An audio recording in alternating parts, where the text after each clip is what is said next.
Good morning, everybody. My name is Matt Pease. I'm a vice president on the Lafayette Chamber of Commerce Board of Directors, and I'm your host today. I want to thank you all for taking the time to join us this morning. We've got a good number of people that have signed up. As some of you have noticed, there was a change in our keynote speaker this morning. Mayor Dawson got called away with a family issue. And so Vice Mayor Kwok has graciously agreed to sit in for her. And he will be covering your questions and kind of talking a little bit about what's on his mind. With that, I just want to review what the format is for this call, not very different from what we've done in the past. We'll have some opening remarks from Vice Mayor Kwok, kind of what's on his mind and what's on the mind of city officials. And then we're going to open up for Q&A. And this is an opportunity for people to ask Vice Mayor Kwok any questions that they've got. If you've got feedback, there's other channels to give that to the mayor or vice mayor. This is mostly kind of a Q&A, and we've had some questions come in early. We'll take some of those. You can also post questions online in the chat function of Zoom, or just raise your hand. And I will, with the help of Holly, try to make sure I find everybody and get those questions answered. And then finally, if time permits, at the end of the session, we'll have Holly run through a couple of items that the chamber is participating in that might be of interest to those of you that are on the call that are either chamber members or residents here in Lafayette. So with that, I will turn it over to Vice Mayor Kwok, and he'll share kind of some opening remarks on what's on his mind and what's on the council's mind. So Vice Mayor Kwok, thank you again for sitting in for Mayor Dawson, and I'll give you the floor. Absolutely. It's my pleasure. Thanks, Matt. And thanks to the Chamber for hosting this virtual coffee event. It's TGIF, good to see you all. Thanks for waking up this Friday morning in the middle of the summer. Can't believe we're halfway through the summer here, July 26th.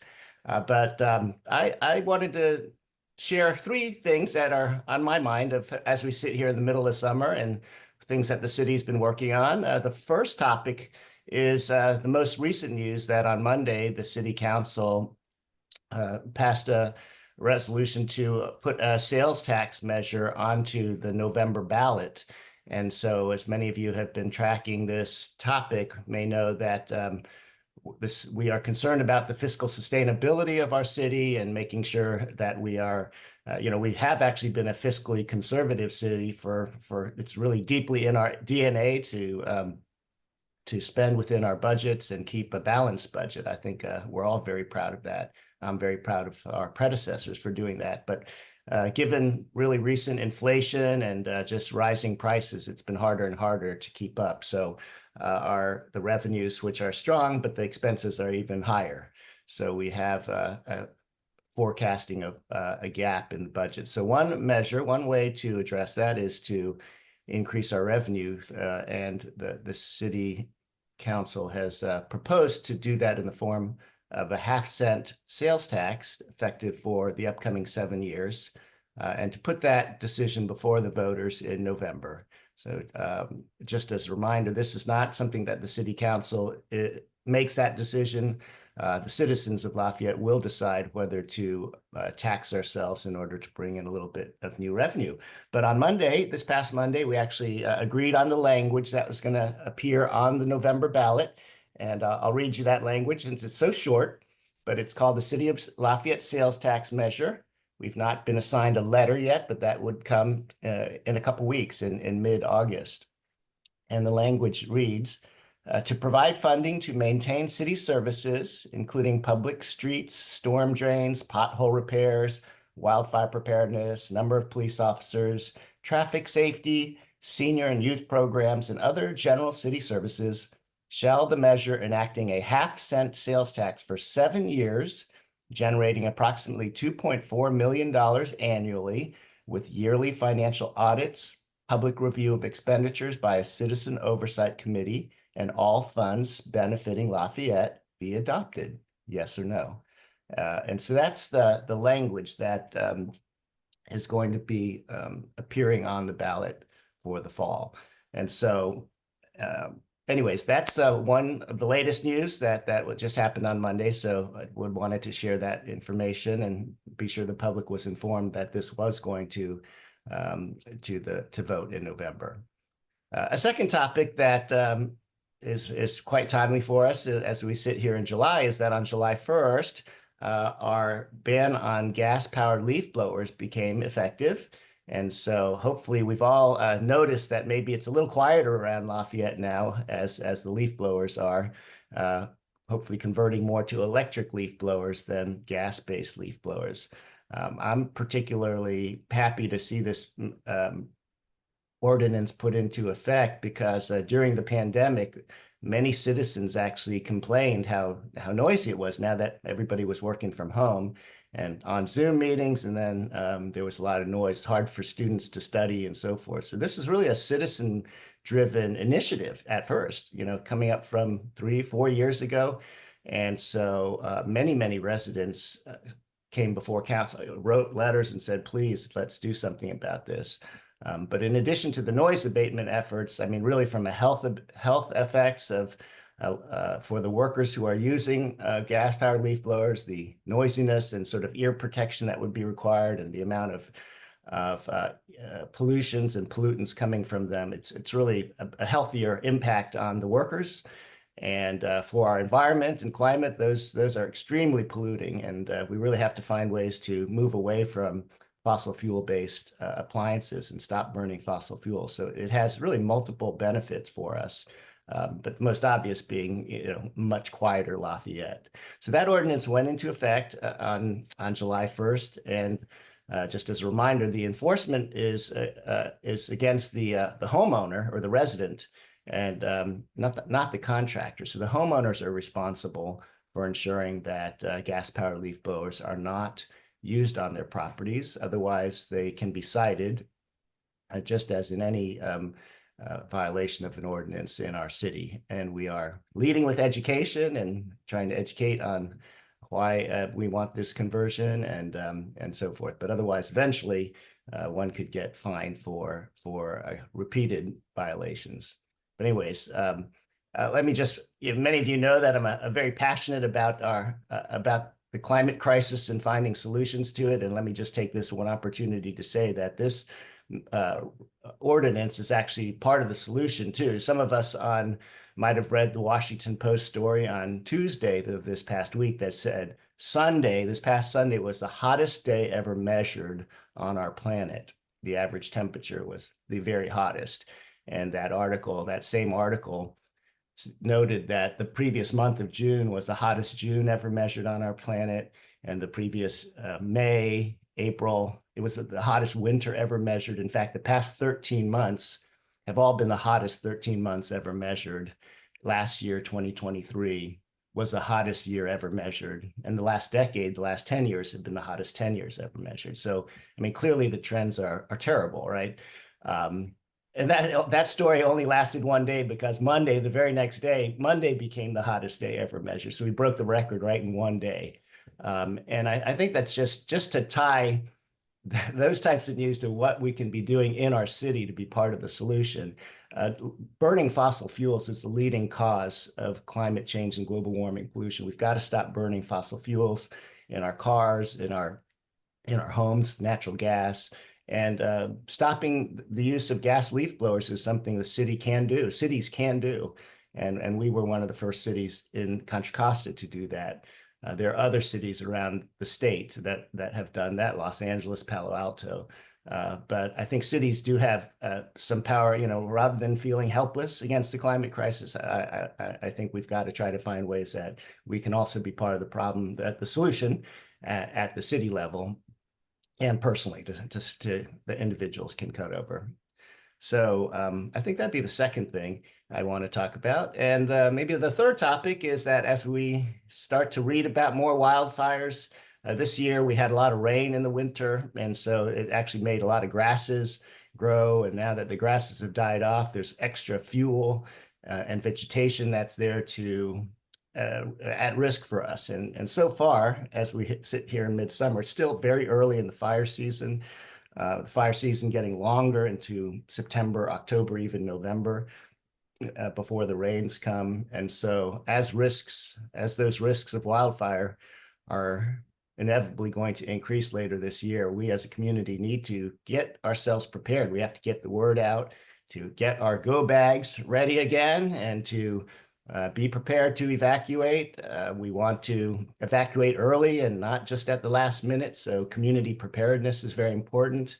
I am pleased to see that the city has been working on emergency preparedness in terms of early warning systems, early evacuation systems. But one new thing that we did this year, as some of you may have read, was to increase the vegetation management along our emergency pathways like streets, and making sure that trees and branches are not in the road areas where fire and police need to go through. So we used the fire crews, Confire, and the city put resources against trying to cut down the vegetation and open up those emergency pathways. So these are some steps that the city has been doing to prepare for this year's fire season. But in addition, we will need more of the public's awareness and involvement in vegetation management and doing all the best practices about wildfire management. I'm really pleased to see that the number of Firewise communities, these are volunteer communities that are working to protect their homes, harden their homes, prepare for wildfire, has increased dramatically. I think the numbers was like maybe 2 years ago, we had 6 Firewise communities, and our goal was to get to 10, and we actually have gotten to, I think, 18 by now. So we've had a really good push in the last 2 years, and I'm really happy to see that the public is responding, especially since north of 24 is a very high fire severity district area. So these are all important things that we need to be doing as we get into the fall. So why don't I pause there and can take questions on any of these topics, or just open it up to other questions. Yeah, let's before we get into that, I just wanted to add on to your first item about the sales tax, just to let everybody on the call know that the Chamber of Commerce has also come out in support of the sales tax question that's going to be on the ballot. The Chamber of Commerce typically are not big fans of tax increases, but when our board looked at this issue, we felt that this was really important in terms of the ability of the city to continue to maintain a healthy environment, whether it's the roads, public safety, or fire prevention. And we think those services are critical. I mean, they need to be supported, and certainly we're aware of the rising costs that the city is faced with, because our businesses are faced with the same ones. We like the fact that it's got a 7-year window on it, so it gives us a chance to go in a different direction 7 years from now. And then the citizen oversight aspect of this was also very attractive. So the chamber is very supportive of this, and we'll continue to speak out about that. One thing I want to note is one of the people that's attending is our call today is Luz Gomez for the first time. Luz is the relatively new representative on East Bay Mud, replacing longtime Representative John Coleman. And so, Luz, thank you for joining us. We appreciate you taking the time to be with us today. So thank you. Absolutely. You guys are very welcome. Good to see everybody. Huge shoes to fill. I know John was very, very involved with the chamber, with the community, and I look forward to engaging with all of you. And I'm available if you guys have any questions whatsoever. I'll put my contact info in the chat. Great. Thank you, Liz. We appreciate it. Thanks, Luz. Yeah, and thanks for we see you coming out into our community. We know you've got lots of cities to cover, but we especially appreciate it when you come to Lafayette, and we all get a chance to meet you and work with you. Same here. It's been a pleasure so far, for sure. Great. Wei-Tai, one question that came up in chat that I thought would fit well with the sales tax discussion is, does this 7-year period expire? Is it really 7 years? And does that mean our sales tax would decrease at that time? Would it go back to the 8.75% that it is today, which is, significantly lower than some of the surrounding areas. But if you could explain to people a little bit more about what happens at the end of that 7 years. Sure. Thanks, Libby, for asking that question. Yes, the 7-year sunset period means that if the voters vote for this measure in November, it would go into effect in April 2025. Okay, so it starts in April 2025. It increases the current sales tax from 8.75 to 9.25%, and then it stays there for 7 years. And if voters do not choose at some point in the future to extend it, then if Lafayette voters, then it would fall back automatically. It would sunset and expire after 7 years from April 1st, 2025. And the 7-year window is being recommended because we considered, should it be a 10-year? Should it be 15 years? Should it be 20, 30, or should it be in perpetuity? We have those choices in some cities around us, Pleasant Hill, Concord, Orinda, Moraga. They've all picked numbers from 20 years to perpetuity. But I think what we felt was that the 7-year window was enough time to see whether the structural deficits were really going to be very long-term, permanent, or was this something cyclical that we might be able to get out of after a couple of years and have it drop back? So we picked a number that was not too long, but not too short, and that would just give us a time to ride this out and get better visibility. Maybe the next election might have to be in 6 years from now if the voters wanted to extend it from the 7th year forward, right? So I think that would be the timetable to relook at the city's finances in years 5 and 6 to see how the forecasts look at that time. But that's a great question. Thank you. Okay. Thank you, Wei-Tai. Another question came in earlier from Ron, and it had to do with a status of the Lafayette Office Park, which is that office park adjacent to the Lafayette Care home, which I think has been vacant for a while. What is the status of that development, Wei-Tai? You're talking about the one across the street from the police station? Yeah, and Whole Foods, kind of that area, blanketed by those areas. Right. Yeah. Across from Whole Foods and across the police stations. That was a big project that was proposed, and that had gone through design and with residential and affordable housing as well as commercial. And that project's called Lafayette Lane.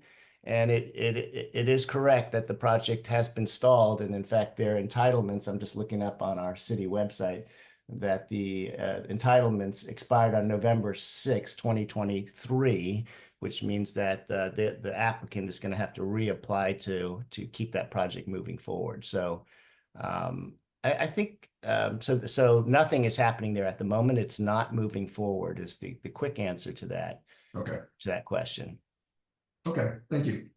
Another question that came in online earlier, and I guess going with the hot weather theme that you touched on and we've all kind of experienced in the last couple of weeks, is there any talk of building a public swimming pool for Lafayette? Oh, wow. That would be a relief, huh, if we could get one. Yeah, wouldn't that be? No, we could start talking about it here and get talk going, but there's no plans right now for the city to build our own swimming pool or not to have a public swimming pool. I've not heard that recommendation until just today, but Okay. That's an interesting thought. Yep. Esther actually asked a couple of other questions maybe you want to touch on, Vice Mayor Kwok. Is there anything that a resident can do about light pollution, which would be, strong lights that are either shooting up or glaring at other residents nearby? Is there some method for dealing with that?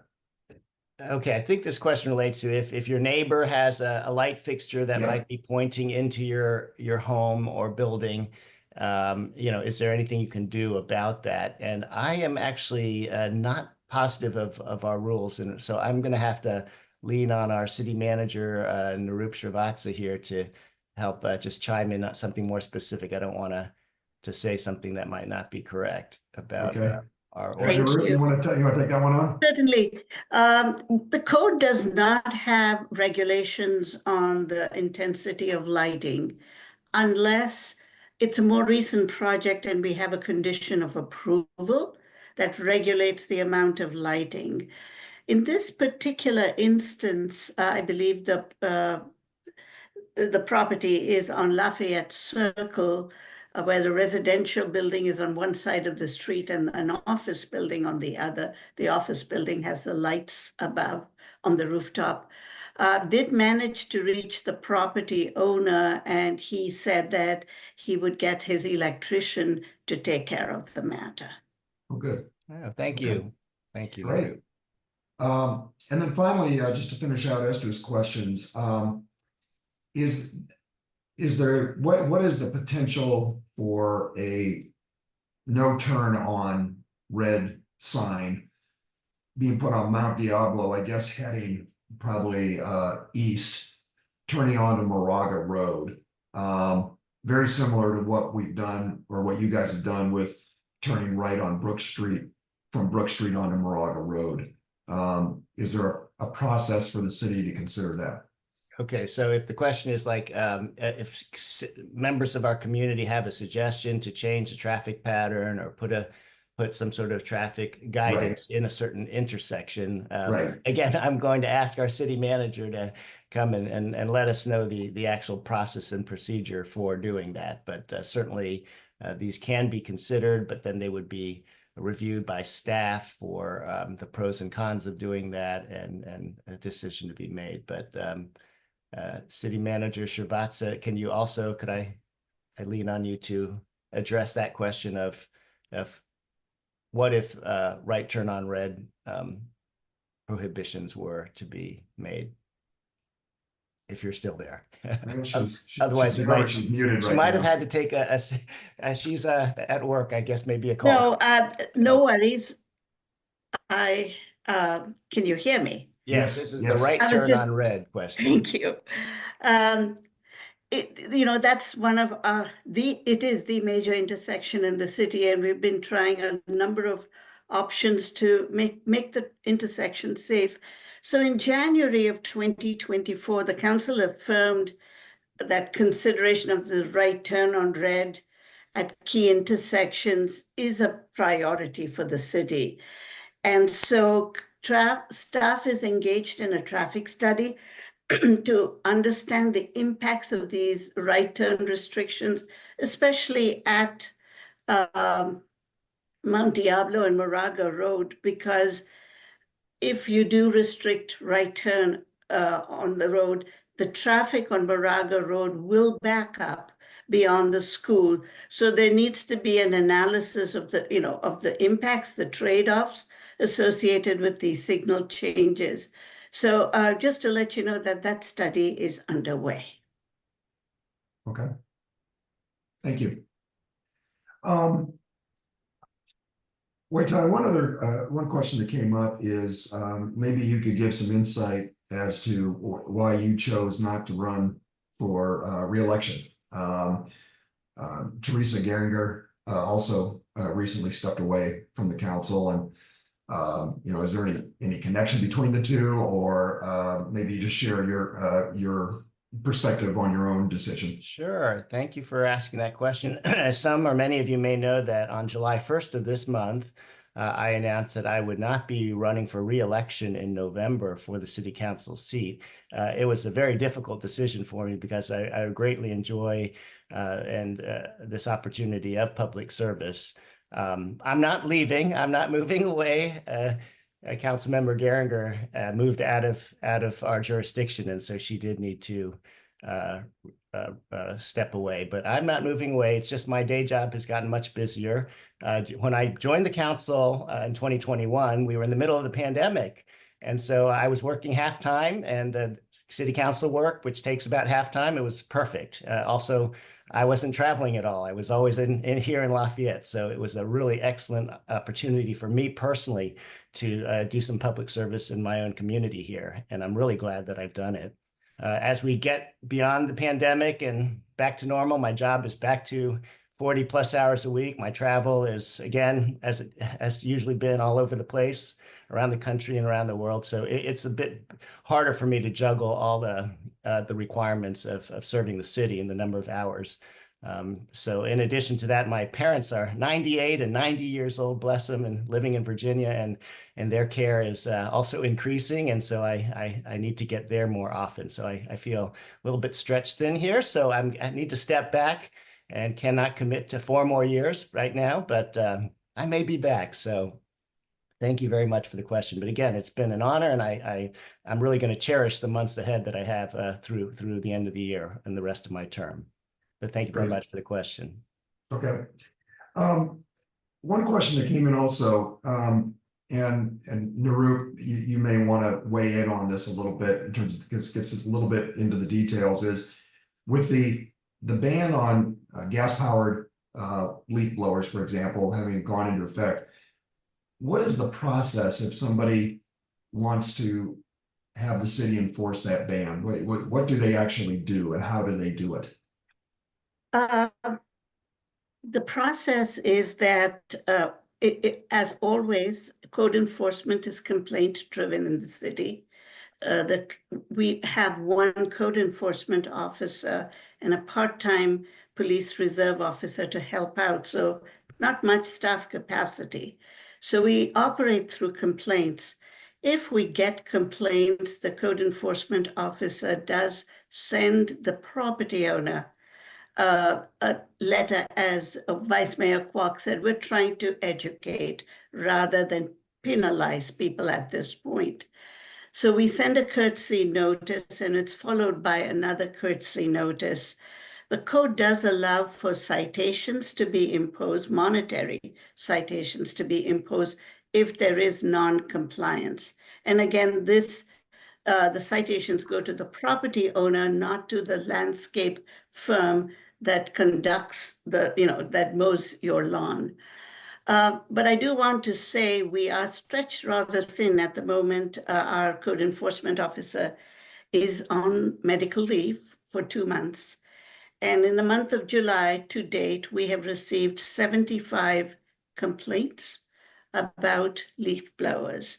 So we're doing our very best with interns, and we hope to ratchet enforcement up once our officer returns. Good. Thank you. Let me add on to that by saying that when Nirup said the public can file a complaint, you can do that right through the city's website, lovelafayette.org. There's a button called residents, the residents category, and there's something called code enforcement under there. And if you pick code enforcement, there's a code enforcement request form, which you click on it. You can put the name, address, even put a photo, and submit your complaint online, so to speak. So you can always call the city, but there's an online form as well. Good. Before I go to the next question, just to remind people, if you've got a question you want to post online, you can do that on the chat feature of Zoom, or also you can raise your hand or just wave at me on video, and I'll call on you.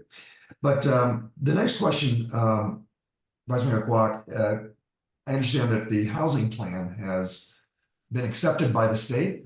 Congratulations. And I'm just curious from your perspective, what happens now? We've got a plan. I know there was a lot of work that went into that. And what happens next with that plan? Yes, thanks for the question. And the good news is that the city did receive an indication from HCD, that's the state, that the housing element plan that we had submitted would be acceptable, so long as we do the required rezonings that were required in order to enact the plan. And remember that for our city of Lafayette, we need in the next 8-year housing cycle to allow for 2,114 new dwelling units to be built. We don't have to build them, but we have to make sure that the zoning allows for it.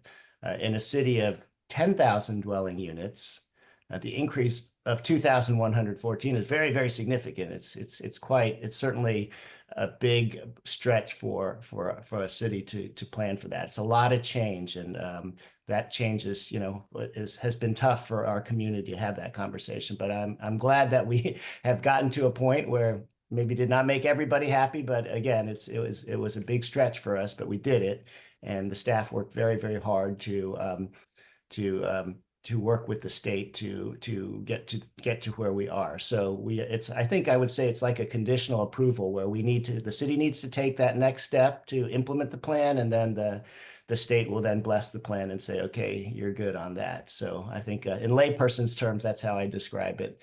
And maybe the city manager might have more details that could if you want to chime in. But on the actual timing, are we a couple months away from really enacting all of this? But the good news is that, we have formal approval to proceed with the plan as submitted. That's correct. Okay. Yeah, I know that there's a number of programs that the city is going to be responsible for implementing that the state's going to require, and that kind of goes back to the sales tax issue, is that we need some resources to manage those programs, and so it's going to be a challenge. By the way, before I get to the next question, I did want to introduce Sharice Khan, and if I'm mispronouncing your last name, I apologize. She works for Assemblyperson Bauer Kahan, and she is sitting in for her. And Sharice, welcome. We're glad you could join us. I'm sure that if people got follow-up issues on a broader scale that the Assemblyperson handles, maybe Sharice, you can put your contact information in the chat box and people can follow up with you directly. Will do. Thanks so much. Yeah, I'm the new field representative from the district office for this area of La Miranda and Walnut Creek. So I'll put my contact info in the chat, and everyone can feel free to reach out to me anytime. Welcome. And we're looking forward to the assembly member coming on August 23rd to this coffee as well. Okay. Thank you. Yeah, and I would like to say that I met Sharice at Asian Pacific Heritage Month in Contra Costa County, and she looked different because she was beating a taiko drum with a bonsai headband, and so anyways, good to see you again in a different context today. You too as well, Vice Mayor Kwok. Thank you so much. That group is actually performing. There's this weekend, there's a big Japanese festival at the Japanese Cultural Center on Treat, if anyone is interested. It's all day, Saturday and Sunday, with many performances, including taiko drumming. The Diablo, you're the Diablo taiko drumming group? Yes, Diablo Taiko. Yeah, and it's the Diablo Japanese American Club that is having their annual summer festival this weekend. Yeah. All right. Well, you enjoy that. Thanks so much. Vice Mayor Kwok, one question came up online is, it goes back to the housing element. The upzoning that was ultimately agreed to in the plan, what will that allow in the downtown area or any other area that was upzoned? What will that, okay, that is, there's a lot to that question. Yes, there is. I think, let me answer it more broadly and just to say that when we needed to add 2,114 new units, I think philosophically we have to ask ourselves as a community, do you want to spread that out across the entire area of the city, like peanut butter, you put it all over the place, or would you want to stack it up more and put the density in one area? And I think the city council and the community agreed that it would be more advantageous to put that new density near public transportation, more near infrastructure, and so to centralize it more into the downtown area rather than by just having it all over the place, which would then mean you'd have to have more cars and all the tributaries in order to get downtown. There would be more traffic if you had 2,000 more residents spread all over the place. But if it was, they were more together and it was more walkable and you could walk to the stores and walk to the restaurants, that would be more efficient for a city just from an urban planning point of view. So I think philosophically, the city has worked on an effort to when your question is what's going to happen to the downtown, the broad answer is that the downtown, strategically speaking, is where the density is most advantageous for us as a community to go. Now, specifically, what is the downtown? Is it the Mount Diablo, or is it, a few blocks off it? Is it, how long is it? Well, it does go up towards the athletic club on the west side, right? We have upzoned the area near the reservoir to put some density over there. So density generally means that we're going up higher, right? I mean, buildings will be not 1 story, but they could be 2 or 3 or 4, probably not 10 stories, but upzoning and increasing density will generally mean that that the buildings will go up. Yeah. Yeah, I was involved with this, representing the chamber with the General Plan Advisory Council, and that's really kind of the best option we saw is concentrated at more downtown. If you put out in the neighborhoods, you've got issues with wildfire and traffic and things such as that. The issue ultimately comes to the business owners that own those properties, what they decide to do. Now, there's no mandate that any of them have to do development. And so many of them, they're very happy with the situation they've got. They may choose to do nothing, but it just made more sense to have it in the downtown area. No question about it. Yeah, living near, closer to services, whether that's, food, restaurants, medical services, or any services. If you can walk to those services, then you don't need a car for as many trips, right? And then I think it also actually helps to for the city's vision to have a lively downtown, right? To enrich our downtown. That's also consistent with the mission of the chamber as well as our city to really see a vibrant downtown core. So I think some of these are why strategically this is the right path for our city to be working on. Okay.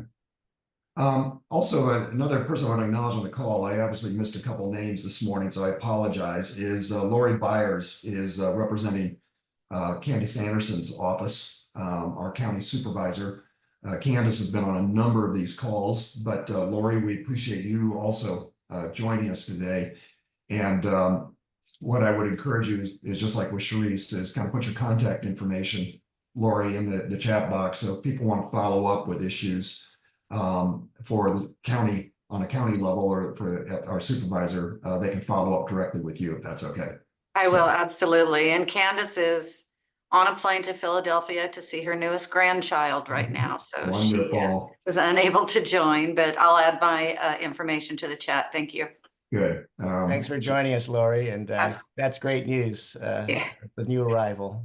Yeah, I think it's like number 12 or something. So that is amazing. That is amazing. So any other questions online? I don't see any hands up or anything in the chat window. Don't be shy. Well, Libby's never shy. So Libby, I will open the floor to you.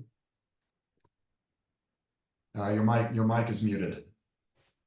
I was actually typing it in the chat when you said that. I wasn't finished. Okay. Because I've heard this, especially from Wei-Tai. I've heard this phrase used about having a vibrant downtown, and I'm trying to reconcile replacing our businesses with housing units that will inevitably be mostly vacant. If you understand where I'm coming from, look at Walnut Creek. Their vibrant downtown has been replaced with a lot of housing units, and most of them are vacant because it's been something that I've talked about from the get-go, that the RHNA numbers, and I understand, it's a done deal, but the RHNA numbers are not reasonable. They're not attainable. All cities in California will fail. And you forgot to mention that in 4 years, if we don't meet half of those, 2,114, we don't meet half, then builder's remedy will automatically kick in. I mean, the state has done everything in their power to make it impossible for cities to succeed. And we've already had, when Jay was, Hey, Libby, can I interrupt? Is your anyway, question? but I'm trying to trying to figure out. What is your question? What's your question? Well, you keep talking about a vibrant downtown, but when you replace the businesses with empty housing units, how does that make it more vibrant? I don't understand. Okay. Thank you. Yeah, well, maybe that's more of a comment than a question, and just in terms of, I think that is there are Well, differing views on what the approach should be, but we have decided to put the density in order to comply with the housing element, which by law the city needed to do. We put the density downtown in hopes that it would also bring more activity to the downtown area. And the good news is I think we will see in the years ahead how we do that. Let's do some good planning. We have planning efforts underway, and there are going to be amenities like parks and other public amenities that would be needed to enhance the quality of life for the new residents downtown. We have to work on transportation and pedestrian and bicycle paths. There's a lot of work that's very challenging for cities, no question, because there's so much change that's going to be involved. I really think it's up to us locally to help to guide that change and make sure that we affect it in a way that does achieve our goal to be a vibrant, to make the city downtown, vibrant, and to follow the rules at the same time. That'll be the challenge, but I think we can do that. And again, with the help of the chamber that we have, is so involved. I think we all have the same goals in mind. So let's just try to do that and push in that direction. Sure, the path won't be easy, but I think at least we know what we want to try to do. Okay, thank you. Esther, I saw your hand up. If you want to ask the question, I'm very please. excited about having more density downtown. I live downtown. I live on Lafayette Circle, and I love it. And I love density. I'm a city person. And I'm curious why half the units in Walnut Creek would be empty. Is it people buying second homes and just not living in them? Is it investors? If that's the case, is there something we can do to prevent that and make sure that it's people who are actually living in the units? Yeah, if that question is for me, I don't know about the density in Walnut Creek. Yeah, I'm really shocked to hear that half of them are empty. Yeah. More than half. There's a chat from Kathy Marshall online that I don't know where she got her information, but that the vacancy rate in Walnut Creek right now is 2.6% on residential rentals, which is a subsegment of that. So not quite half, but anyway, it doesn't appear to be quite that high. So, well, I'm wondering if there is a problem, because we do want people living in the units. I do, and what we could do to encourage that, that people actually are living. I mean, is there something we can do about restricting people just buying things for investment and keeping them empty?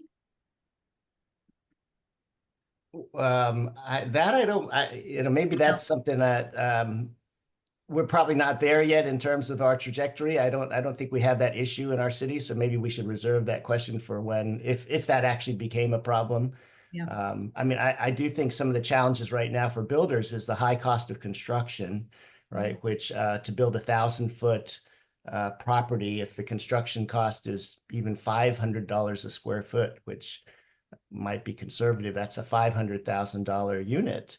That's a lot of money. And so even entry-level housing is $500,000. I think that we're really constrained on the cost of construction. And so anyways, that could conspire to just, can we make housing at all diverse levels of affordability available? And I think the math and, the same topic we talked about before, fiscal sustainability, I think everybody is up against the same challenge of rising costs and the ability to build. And especially if there are high interest rates in the market, then it tends to slow down construction. So pretty complicated questions here to answer. But I think we just have to keep moving forward and trying to, as we move forward each year, try to make the situation as best we can, right? Let's always make the best city we can. Every month that we're at it, try to make the best decisions we can to achieve our mission and of a vibrant downtown in this case. Okay, but let me move on to another question. Cheryl McDonald wanted to ask a question. So Cheryl, if you want to go ahead and unmute yourself and ask Vice Mayor Kwok a question, that would be Hi, great. Cheryl. Hi, so I'm gonna do my best to ask this question, and maybe between Nairoop and Vice Mayor Kwok, they can help me with this. So the council at some point in the last year, I think, set up a guidelines for grant proposals that were available for the city to go forward with. And I don't remember what the priorities were for those requests. And so can you help me with that? Do you mean when the city applies for grants, whether they're state or regional, state, or federal grants, as we apply, or are you talking about other people applying for grants from the city? So for example, the Pleasant Hill Road project was not put on the list, but there is a list of priorities that were approved on, and I'm wondering what that list is. Okay, so I think it sounds like the question is when the city is applying for grants, local grant, regional, state, or federal grants, is there a prioritization? Because as you point out, some of these big infrastructure projects are very expensive, and our city could never pay for them on our own. How do we prioritize? And therefore, we need to apply for grants. How do we prioritize them? And maybe I thought there was a list that was, because I understood from last night's discussion, the Pleasant Hill Road project was not on a list. And so was there a list that was prioritized by the council that the staff can now go for? Does that make sense? Or maybe I need to talk afterwards. It does, Cheryl. And Vice Mayor Kwok, may I respond? Yeah, please. Thank you. Thank you. Cheryl, you're right. What staff has started doing, and it's a relatively new practice over the last couple of years, is we first look at the council's priorities, which right now are fiscal sustainability, traffic and pedestrian safety, wildfire preparedness, and really making downtown the best that it can be. And every year, our legislators, thank you, Assemblymember Bauer-Kahan and Senator Glazer, they reach out and ask us if we have any grants or budget asks. And so rather than staff generating that, what we have started doing is Patrick, our transportation manager, takes a list of potential projects to the Transportation and Circulation Commission, and they pass their recommendations on to council. So now that we have a list, we can go forth and start asking for grants. The same happens with Parks, Trails, and Recreation. I'll give you an example. For many years, we've been trying to get money to design and build the East Bay Mud Aqueduct pathway in the downtown. We're not always fortunate to do so. We are what is called a high resource city, which means we don't score well when we apply for grants. We are not a disadvantaged community. We also sometimes have to contribute towards the grant in matching funds. And again, given our fiscal condition, that's a challenge. So we don't automatically apply for all grants. We're very mindful about the types of grants we apply for. You specifically asked Cheryl about the Pleasant Hill Road project.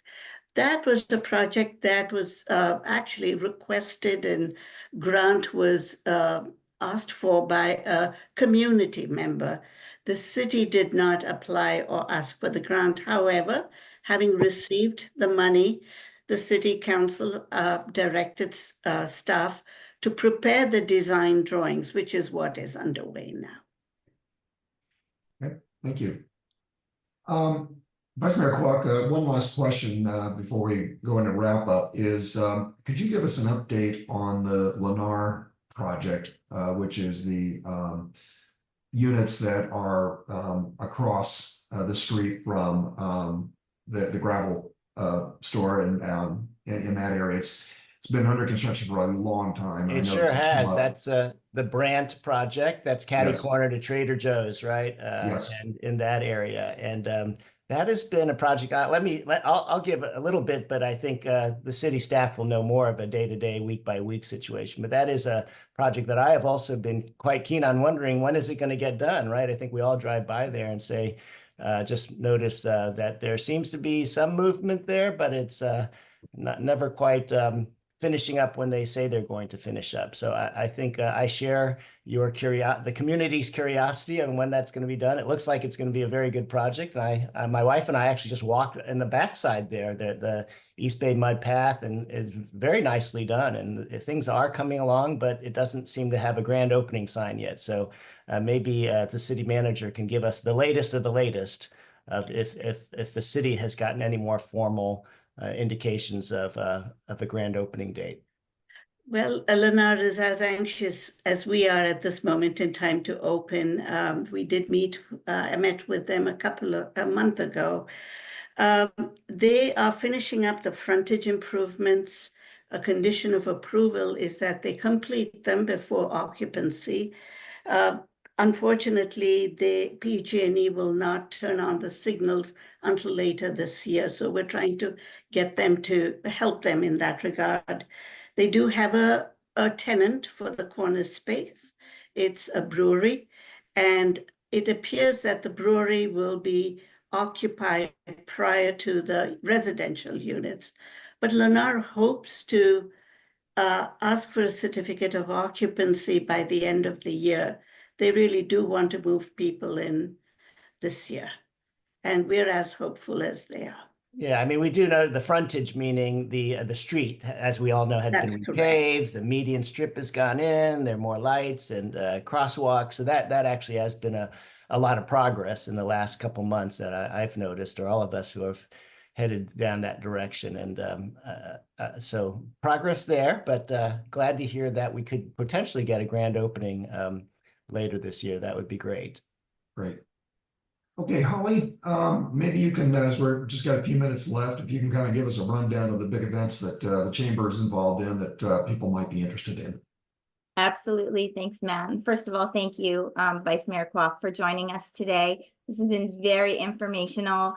Our coffee series with our community partners, of course, went to Zoom via through COVID, but it's been a very successful event. This year we've had we've been adding to our community partners. So our next coffee, as Charisse mentioned, is going to be August 23rd, and that will be with the assembly member. So we look forward to that. If you have any questions in advance, feel free to send them out, but I'll also be sending the link out to everyone as well. The Lafayette Chamber, as you can imagine, is preparing for our biggest festival of the year, the Lafayette Art and Wine Festival. This will be our 27th year of actually having the festival, and we are absolutely totally sold out and look forward to welcoming everyone to downtown to see our vibrant downtown during the festival, and visiting a lot of our community organizations that help us put it on, as well as supporting our local businesses, which would love to see you. Couple of other events through August. We have 3 subcommittees: a young professionals group, a nonprofit committee, and a Lafayette Business Women's group. So if you would like to be an advocate for the chamber, they are open to not only members, but guests can join us for any of these groups, and can check out, put the link in the calendar to check out those events. You can hear my hoarse voice. We actually had a huge mixer last night at Cow Shakes. It was a lot of fun. There was over 500 people there from 10 plus chambers in our community. So a lot of networking, and Cow Shakes got to display their beautiful, beautiful location. So if you have a chance, please check out Cow Shakes. They are having a current plea right now to be able to put on their 50th anniversary show, As You Like It, this fall. So please check them out and support them, or take a look at the other programs that are going on, or think about hosting your event at Cow Shakes. I'm sure there's more that I'm not covering, but if you have any questions, please feel free to reach out to us. Sarah Regan, our executive director, is on the call as well. Thank you to our community partners and the city, and our business members that are here, our board members that are here, and our chamber members that are here for joining us. Thank you Great. again, Matt and Mayor Kwok and Vice Mayor Kwok. Okay, well, Holly, thank you very much. And Vice Mayor Kwok, thank you once again for stepping in. We really appreciate it. And we've also, a lot of people acknowledged in the chat your service. We appreciate everything you've done and we wish you the best on your career. But thank you for all your service. It's been Well, much thanks for appreciated. having me. Thanks for all showing up on this Friday morning, and let's all have a great weekend. Okay, great. Thanks, everybody. Have a great day.